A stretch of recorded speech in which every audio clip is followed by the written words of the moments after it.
So in the first question എന്ന് പറയുന്നത് suppose the supply for a product A is perfectly elastic.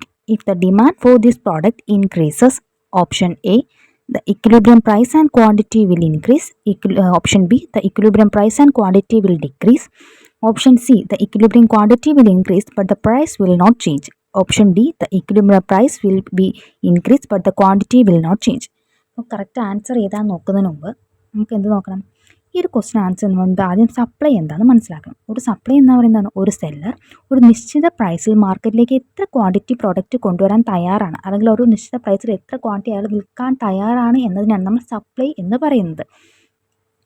സാധാരണയായിട്ട് price കൂടുമ്പോൾ producers എന്ത് ചെയ്യും? കൂടുതൽ സപ്ലൈ ചെയ്യും. പ്രൈസ് കുറയുമ്പോഴോ പ്രൊഡ്യൂസേഴ്സ് സപ്ലൈ കുറയ്ക്കും. ഇതാണ് ഒരു നോർമൽ സപ്ലൈ എന്ന കേസ്.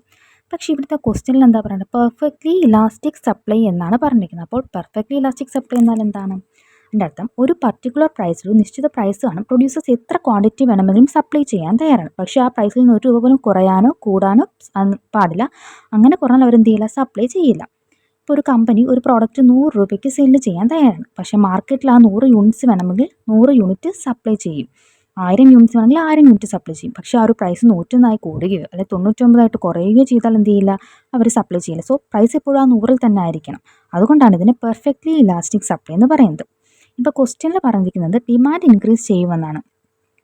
ഡിമാൻഡ് ഇൻക്രീസ് ചെയ്യുന്നത് എന്താണ് അർത്ഥം? കൂടുതൽ ആൾക്കാർ ആ പ്രോഡക്റ്റ് വാങ്ങാൻ അവർ ആഗ്രഹിക്കുന്നു എന്നാണ്. സോ സാധാരണ സപ്ലൈ കർവാണെങ്കിൽ അവിടെ ഡിമാൻഡ് കൂടുമ്പോൾ പ്രൈസും ക്വാണ്ടിറ്റിയും അത് രണ്ടും ഒരുപോലെ കൂടും. പക്ഷേ ഇവിടെ സപ്ലൈ പെർഫെക്റ്റ്ലി ഇലാസ്റ്റിക് ആണെന്നാണ് പറഞ്ഞിരിക്കുന്നത്. അതായത് പ്രൊഡ്യൂസേഴ്സിന് പ്രൈസ് ഇൻക്രീസ് ചെയ്യേണ്ട ആവശ്യമില്ല. കാരണം അതായത് അതേ പ്രൈസിൽ തന്നെ എത്ര ക്വാണ്ടിറ്റി വേണമെങ്കിലും അവർ സപ്ലൈ ചെയ്യാൻ തയ്യാറാണ്.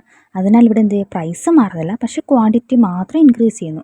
അതുകൊണ്ട് എൻ്റെ ആൻസർ എന്താണ് വരുന്നത്? ഓപ്ഷൻ സി ആണ് വരുന്നത്. Equilibrium quantity will increase but the price will not change. കാരണം അവിടെ പ്രൈസ് ചേഞ്ച് ചെയ്യുന്നില്ല, ക്വാണ്ടിറ്റി മാത്രമാണ് അവിടെ ഇൻക്രീസ് ചെയ്യുന്നത്. അപ്പോൾ നിങ്ങളൊരു കാര്യം മാത്രം ഓർക്കുക, പെർഫെക്റ്റ്ലി ഇലാസ്റ്റിക് സപ്ലൈ എന്ന് കണ്ടാൽ അവിടെ എന്താണ്? പ്രൈസ് ഫിക്സഡ് ആയിരിക്കും. ഡിമാൻഡ് കൂടുമ്പോൾ ക്വാണ്ടിറ്റി കൂടും, ഡിമാൻഡ് കുറയുമ്പോൾ ക്വാണ്ടിറ്റി കുറയും. പ്രൈസ് എപ്പോഴും അവിടെ കോൺസ്റ്റൻ്റ് ആയിരിക്കും, അല്ലെങ്കിൽ സെയിം തന്നെ ആയിരിക്കും. അതായത് പെർഫെക്റ്റ് ഇലാസ്റ്റിക് സപ്ലൈ എന്ന് കണ്ടാൽ നമ്മൾ കൂടുതൽ കാൽക്കുലേഷൻ അല്ലെങ്കിൽ കൂടുതൽ കൺഫ്യൂഷൻ ഒന്നും ആകാൻ നിൽക്കേണ്ട. അവിടെ എന്താണ് answer? Price will be remain constant. Demand മാറിയാൽ ക്വാണ്ടിറ്റി മാത്രമേ ഇവിടെ മാറൂ.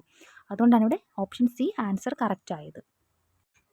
സ്റ്റുഡൻസ്, ഈ പെർഫെക്റ്റ്ലി ഇലാസ്റ്റിക് സപ്ലൈ എന്നത് റിയൽ ലൈഫിൽ കുറച്ച് റെയർ ആയിട്ടാണ്. കാരണം ഇതൊരു തിയററ്റിക്കൽ കോൺസെപ്റ്റാണ്. ഇവിടെ പ്രൊഡ്യൂസർ മാർക്കറ്റ് തീരുമാനിച്ചൊരു പ്രൈസ് മാത്രം അക്സെപ്റ്റ് ചെയ്യും. ആ പ്രൈസിൽ എത്ര ഡിമാൻഡ് വന്നാലും അയാൾ എന്ത് ചെയ്യും? സപ്ലൈ ചെയ്യും. പക്ഷേ അതിൽ കുറവോ കൂടുതലായ പ്രൈസിൽ സപ്ലൈ ചെയ്യില്ല. അതുകൊണ്ടാണ് ഡിമാൻഡ് കൂടിയാലും പ്രൈസ് മാറാതെ ക്വാണ്ടിറ്റി മാത്രമാണ് കൂടുന്നത്. സോ ഇത്രയും മാത്രം നിങ്ങളിവിടെ ഓർത്തിരുന്നാൽ മതി.